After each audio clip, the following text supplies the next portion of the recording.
Hello everyone, good morning সবাইকে আমার চ্যানেলের নতুন ভিডিওতে স্বাগত জানাই। দিনের শুরুটা জাস্ট শুরু হলো জিদানের সুন্দর মিষ্টি হাসি দিয়ে। ব্যাক টু ব্যাক অনেক কাজ, চলো দিনটা তাহলে শুরু করা যাক। ওঠা মাত্রই জিদানের ফিডিং টাইম থাকে, তো ওকে ফিড করিয়ে নিই আমি, তারপরে আমি আমার দিন শুরু করি। জিদানের ব্রেকফাস্টের পর আমার ছিল আজকে অনেক জামা কাপড় কাচার। এখন যেহেতু এখানে ওয়াশিং মেশিন নেই, তো আমি হাতেই কাচ্ছি, তো অনেকটা সময় লাগছে। রুম ক্লিনিং ছিল, জিদানের ফিডিং, তারপরে বটল ক্লিন, এই সমস্ত করতে করতে প্রায় অনেকটা বেলাই হয়ে গেছিলো। তো ভাবলাম চলো যাই বাইরে, একেবারে গিয়ে ব্রেকফাস্ট আর লাঞ্চ দুটোই একসাথে করে নিই আমরা। আর আজকে রোদ্দুরও ওঠেনি, প্রচণ্ড ঠান্ডা এখানে, সেই মতনই আমরা বাড়িতে রান্না করতে পারলাম না, আর সেই জন্য বাইরে এসে একেবারে দুপুরের খাবারটা এখনই খেয়ে নেব। বসে রয়েছি আমরা জলপাইগুড়ি ক্যাফেতে, যেটা জলপাইগুড়ি মেন রোডের ওপরেই রয়েছে। আর জিদান ওয়েট করছে যে মাম্মি কি অর্ডার করে দেখি, আমিও আজকে খাবো।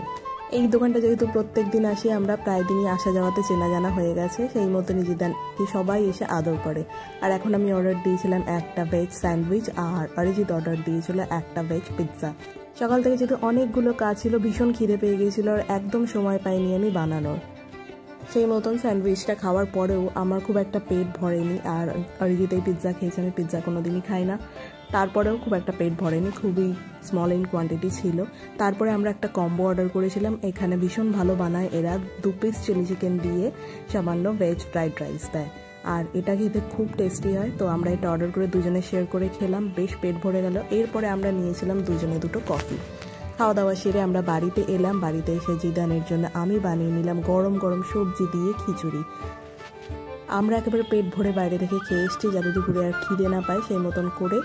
আর অরিজিৎ যেহেতু এখন কাজ করবে বাড়িতে থেকেই, সেই কারণে ওকে ডিস্টার্ব করা যাবে না, ওকে একটা রুম আমি ছেড়ে দিয়েছি। আর এখন জিদানের ফিডিং টাইম হয়ে গেছে, মানে দুপুরের খাবার, ওকে আমি এখন খাওয়াতে নিয়ে বসেছি। ওপরে ছড়িয়ে দিয়েছি একটু বাটার।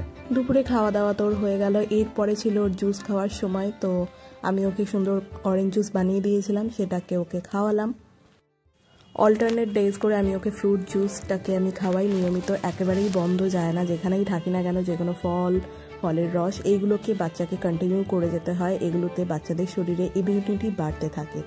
তারপর দেখলাম হালকা রোদ্দুর জানলা থেকে আসছে, তো জানলার ধারে একটুখানি বসলাম, কিন্তু বেশিক্ষণ বসতে পারিনি, খুব একটা রোদ যেহেতু আসছিল না। জিদানও দুষ্টুমি করছিল, এরপরে ওর ঘুমের সময় হয়ে গেছিলো, তোকে ঘুম পাড়িয়ে দিয়েছিলাম। বিকালে ঘুম থেকে উঠে বানিয়ে নিয়েছিলাম নিজের জন্য একটু চা, সামান্য মুড়ি চানাচুর নিয়েছিলাম। আর জিদানও এখন মুড়ি খেতে ভালোবাসে, তো ওর জন্য নিয়েছি একটুখানি মুড়ি। এর আগে ও দুধ খেয়ে নিয়েছে, আর যখনই আমি মুড়ি খাই ও একটু মুড়ি খেতে চাই, সেই জন্য ওকে আমি মুড়িটাকে একটু হাতের মধ্যে গুঁড়ো করে দিয়ে ওকে দিচ্ছিলাম। বারবার ও খেলছে আর আসছে আমার কাছে মুড়ি খাবে বলে। তো এখানে খাওয়া দাওয়া তো হয়ে গেল, তারপরে জিদানের সাথে বেশ খানিকক্ষণ খেললাম। আর হঠাৎ তারপরে মনে হচ্ছিল যে আজকে রাতে কি খাবো, কি বানাবো, কিন্তু জিদানের সাথে খেলা করতে গিয়ে এতটাই অকুপায়েড হয়ে যায় যে একেবারে রান্নার দিকে যেতে পারি না।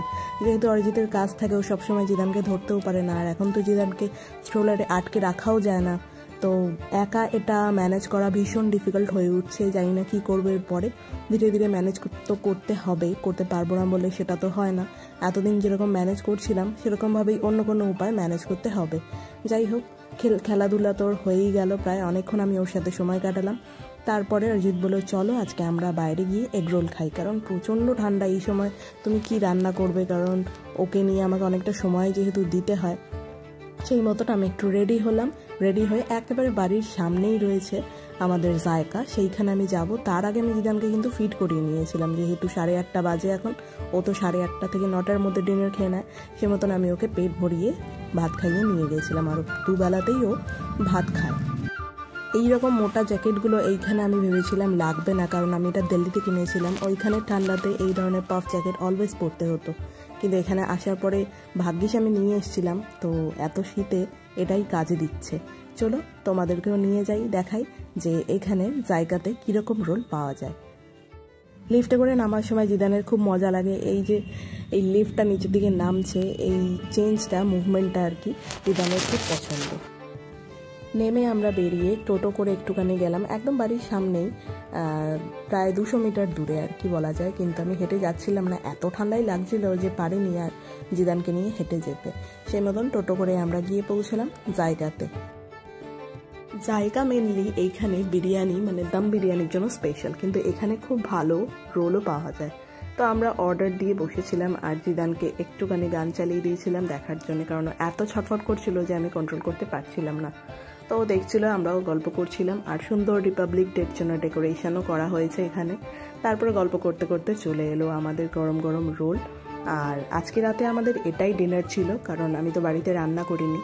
আর রোলটা এতটাই মোটা ছিল যে আর আমাদের এরপরে খিদে পাবে না, আমরা খাওয়ার পরেই বুঝতে পেরে গেছিলাম। তো সেই মতন আমরা রোলটাকে এনজয় করলাম আর বাড়িতে ফেরত গেলাম আর কি, কারণ হচ্ছে গিয়ে আর কিছু করার ছিল না আমাদের।